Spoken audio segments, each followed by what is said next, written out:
This was a question on holidays. I'm just wondering if this is a subject the Commission is dealing with. For example, you've got the summer holidays. There's the issue of citizens, European citizens, moving around.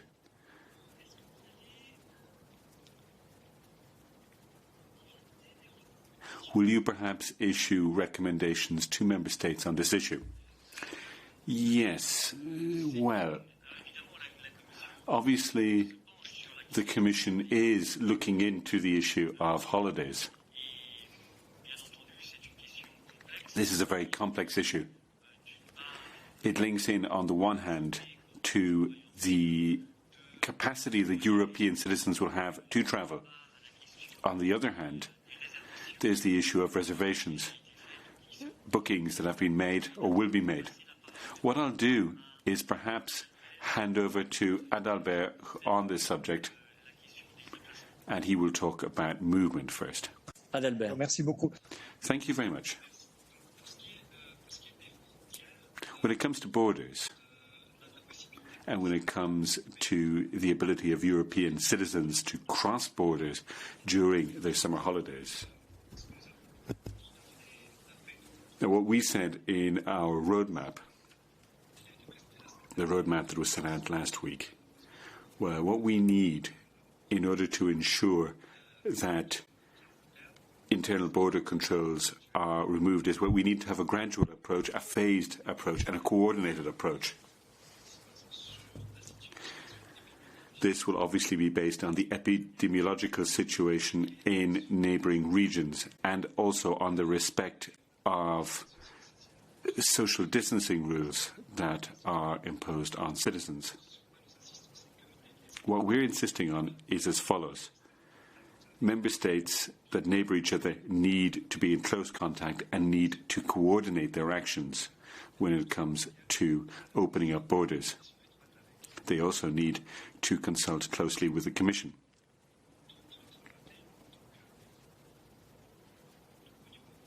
At the European level, we will coordinate actions of Member States, especially through weekly video conferences with border authorities.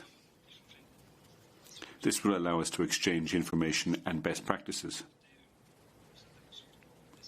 So we will be able to have a pan-European level of coordination beyond bilateral coordination of Member States. So planning for holidays falls into this context. Yes, so, Stefan, would you be able to add anything to that? Hello, Eric. Hi, Eric. Hi, everybody. If you can hear me. When it comes to transport, one vital issue is that issue of passenger rights. Now, as you'll be aware, within the framework of the coronavirus, the Commission adopted interpretative guidelines for passenger rights, just in order to explain how these rights can be interpreted within the framework of the coronavirus. Obviously, once we begin to remove restrictions, well, passengers will continue to have these rights apply. Obviously, you'll be aware of the fact that they have rights for rerouting, rights to reimbursement, etc. So passenger rights will continue to apply in the framework of this raising of restrictions.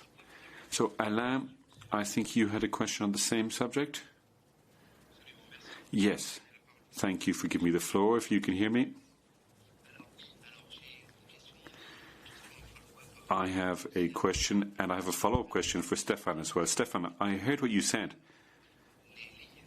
but it would seem that the guidelines were opposed by decrees at national levels when it comes to airlines. So when you ask, for example, an airline to reimburse you, they will say that they'll give you a voucher or they'll give you, put you on another flight in the future, for example.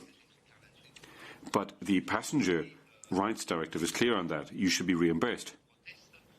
And then when you protest that, the response is, in various different member states, they say that in such and such a member state, a decree was passed in order to have a derogation for airlines. So are you doing something to tackle that? And something for you, Eric, perhaps. Given what Ursula von der Leyen said at the weekend, it was a bit contradictory. What is the President's position on this possibility of going on holidays to EU countries or Schengen countries this summer?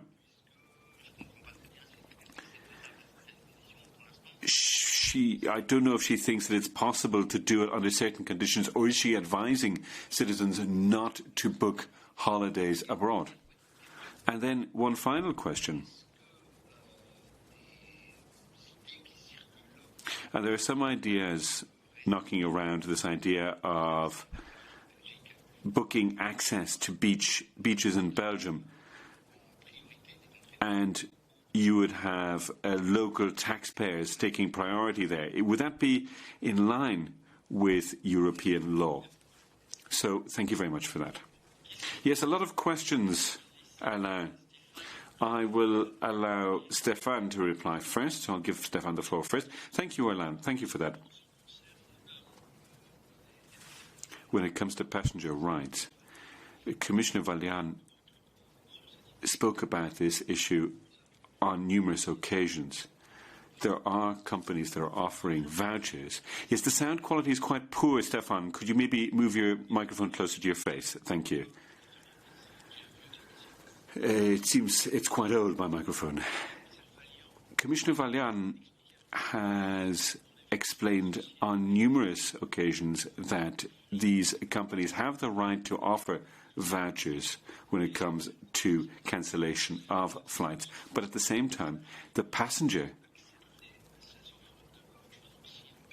Now, if the passenger doesn't accept a voucher when there's a cancellation of a flight, well, then the company needs to refund the passenger, or they need to offer rerouting, a new flight later on.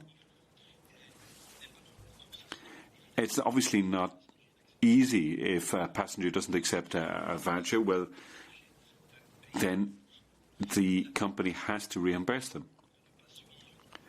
The Commission is asking countries not to follow national solutions, but to contribute to a European solution.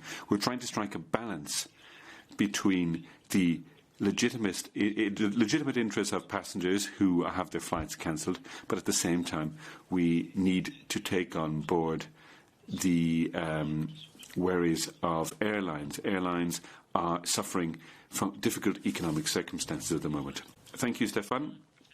Alain, now, on your question with regard to the President's position, the President merely stated the obvious.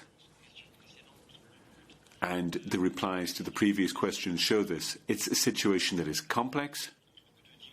There are a lot of different elements we need to bear in mind. She expressed a degree of prudence. This idea of firmly booking your holidays is problematic, but she does hope that smart solutions can be found, and they are being found. That's what she told Portuguese TV on Friday. And she said that she hoped that we can all go off on holidays. So that is the position of the President. But it's something that is going to require a solution from all of the players in the tourism sector, from public authorities as well. It shouldn't just be something that can be decreed by somebody in Brussels or in a travel agency. So on your last question, this final question with regard to the legality of any measures limiting access to beaches, well, we're going to have to come back to you on that, because I didn't hear anything about that. That seems to be a fairly complex issue. We've taken note of that, and we will come back to you on that question. I know that David Carretta also had a question on this topic of holidays. David, over to you. Yes, I can be very brief. I had a question on regions which are close by, which also have a similar situation in terms of public health, epidemiology and so on. What would happen in a case whereby, for example, you have a region such as an island in Denmark or Sicily? I mean, these aren't non-EU countries, but could you fly somewhere to an island, for example, which is not suffering too many cases and go on holiday there? David, there are two things here which I don't think we should mix up. In the guidelines, which are part of the roadmap, we included something which is very obvious this week, which is very clear. Although there are some regions which are on the fringes, these regions need to have an ongoing dialogue with the mainland that they're connected to, and this makes it possible to help people to return to normal as quickly as possible and to have people travel there and to travel back from there and so on and so forth. But generally speaking, this roadmap states that we encourage the member states to communicate among the different regions and to develop methods for overcoming the crisis. Now, these two things are not mutually exclusive, and I believe that when we look at this at European level, at more general level, a lot more contact is needed to try to come up with viable solutions for as much of the European territory as possible. Okay, well, I must tell you that I am very pleased with our midday briefing today. We have had 60 journalists logging in, lots of requests for the floor. Virginie, I don't know if you were hoping to still ask another question. If not, then please do click again on your raise hand button so that you can lower your hand and deactivate that button. Same thing goes for Anne. I think